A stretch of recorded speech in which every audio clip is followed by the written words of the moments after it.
We're going to talk about the solution of the 2.8, the first part, solving the rational equation. So again, rational equation, something we do not like is the denominator, okay? So there are steps. So step 1, recognize denominator. Step 2, very important. We're going to times the LCD. The LCD will have to be on both sides. So everybody need to times the same thing to get rid of the denominator, okay? Now housekeeping. Now many way to do that. Remember, distribution, combine like term, blah, blah, blah, blah, blah. Your goal is to simplify. Then when we come to solving, now recall something cool in algebra. Factoring, you can solve that, okay? Now, in rational equation, there is some cool name called extraneous solution. Why is called extraneous? Kind of like the example we talked about in classroom. Kind of like broccoli is very healthy, it's good for your body, right? But you are allergic to broccoli, so therefore broccoli is a extraneous solution for you. You cannot eat it even though it's very good. So why would this happen? Because we can solve that algebraically, but when we check it, the denominator is equal to 0, so we know that no. So that becomes the extraneous solution. So yes, indeed, we do need to check at the very last step.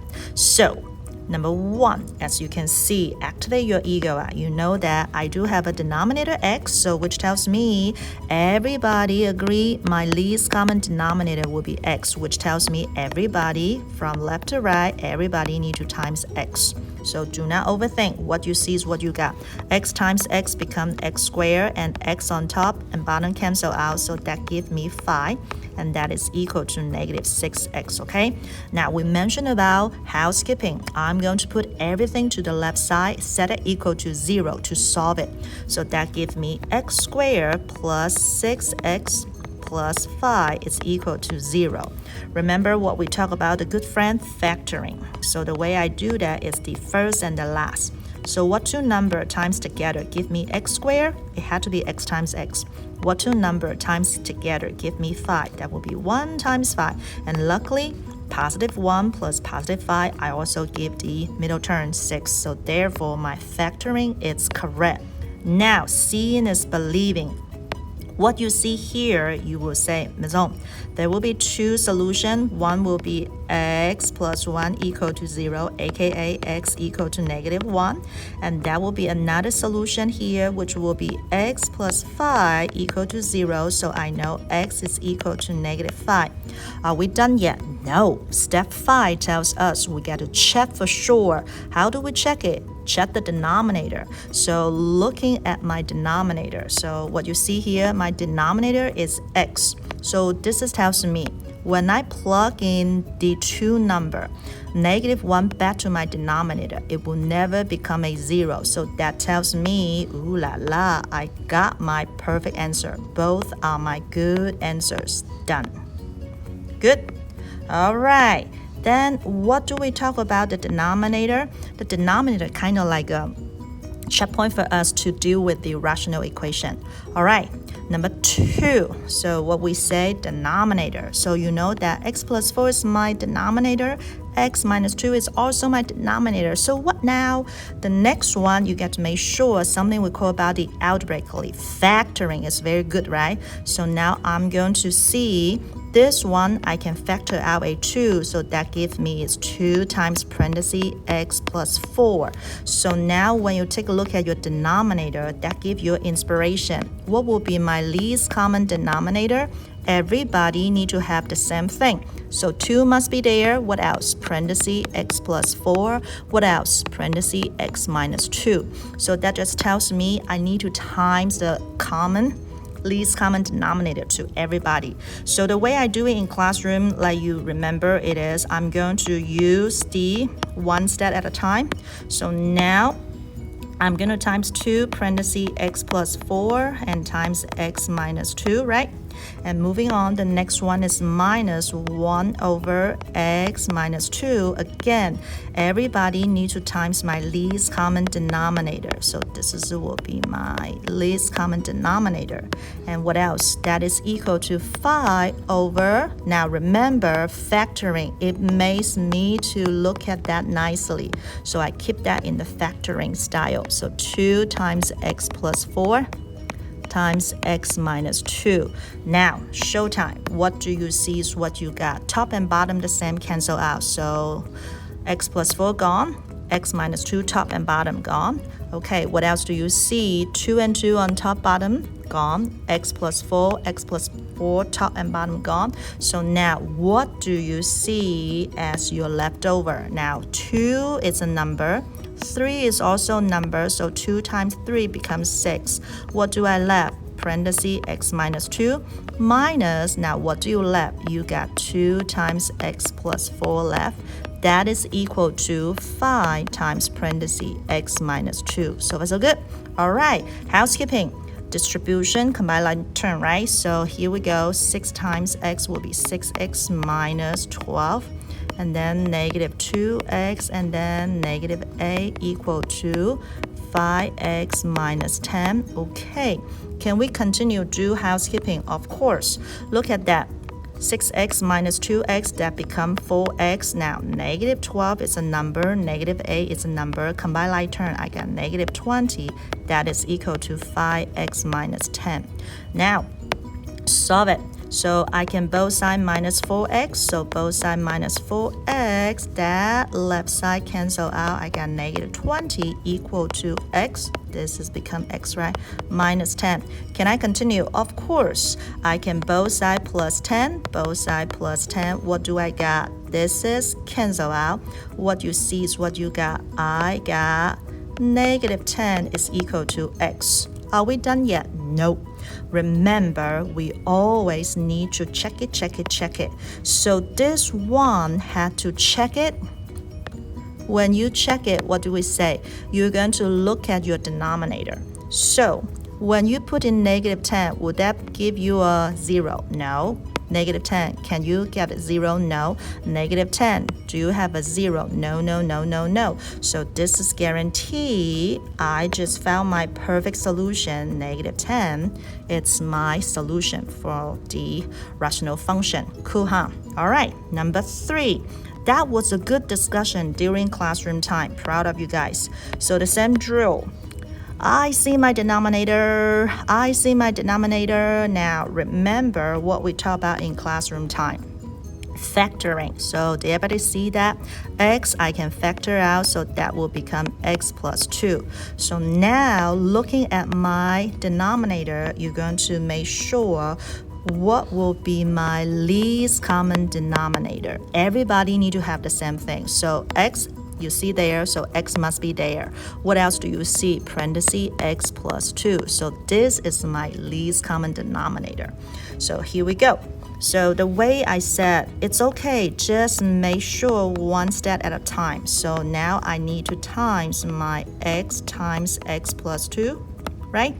Moving on, plus 6 over, write it as the factoring style. Okay, now I need to times my x times x plus 2. That is equal to what you see, what you got. 3 minus x over x. Now again, times my least common denominator.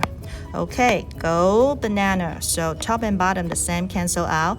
Top and bottom the same, cancel out. Top and bottom the same, cancel out. So what you see is what you got. So what do you left? As you see here, you got 3x plus 6. That is equal to 3 minus x. Remember, they are original together, so I need to put a parenthesis times x plus 2. So that's good. Now, what do we say? Ms. Ong said that distribution combined like terms. So I got 3x plus 6. That is equal to 3 times x plus 6.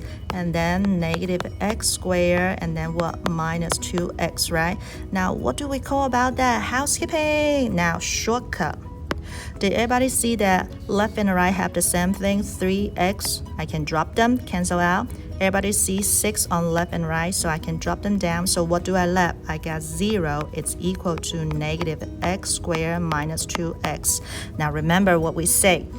We don't like negative number. So therefore, can everybody times a negative 1? Because 0 times negative 1, it will be 0. So I will have the x squared plus 2x equal to 0. Okay, what do we talk about today? The factoring. So do you see x, I can factor out. So I have an x, take it out. Leave it in my parentheses will be the x plus 2. So what you see is what you got. I should have a 2 answer. One is x equal to 0, good. And the other, it is x plus 2 equal to 0, aka x equal to negative 2. Now, are we done yet? Nope. We are going to check it. Now remember, we got to check it, okay? Where do we want to check it? Of course, this will be my original function. So now when you look at my denominator, can 0 be my denominator? No, so this is not a solution. How about negative 2? Well, you know that if I put in negative 2, that will make it 0. So therefore, negative 2 is not a solution. What is that tells us? This just tells us no solution. No solution. But we are good. All right, moving on. Number 4. So again, we mentioned about the denominator, right? So x plus 1 is my denominator, must be there. X minus 2 is my denominator, must be there. Okay, what do we say? Today we mentioned about factoring. So when we made those factoring, you know that x times x must be x squared, and 1 times 2 had to be a negative 1, so positive 1 times negative 2. So what you see is what you got. You kind of smile at this moment and say, oh, I know now. My least common denominator will be x plus 1 times x minus 2. You are correct. So what does that tells us? That tells us the same thing. 5x over x plus 1, I get to times my least common denominator, x plus 1 times x minus 2, okay? Moving on, plus 3 over x minus 2, I also need to times my least common denominator. So that will be this one, and that is equal to 15 over. Now, keep that as the factoring style. It will be easy to see. So again, when you times that, that will be x plus 1 times x minus 2. Now, fun thing, chop. Top and bottom the same, gone, gone. Top and bottom the same, gone, gone. Top and bottom the same, gone, gone. Now, what you see, it's what you got. What do you left over? You got 5x times parentheses x minus 2 plus 3 times x plus 1. That is equal to 15. Perfect. What do we say?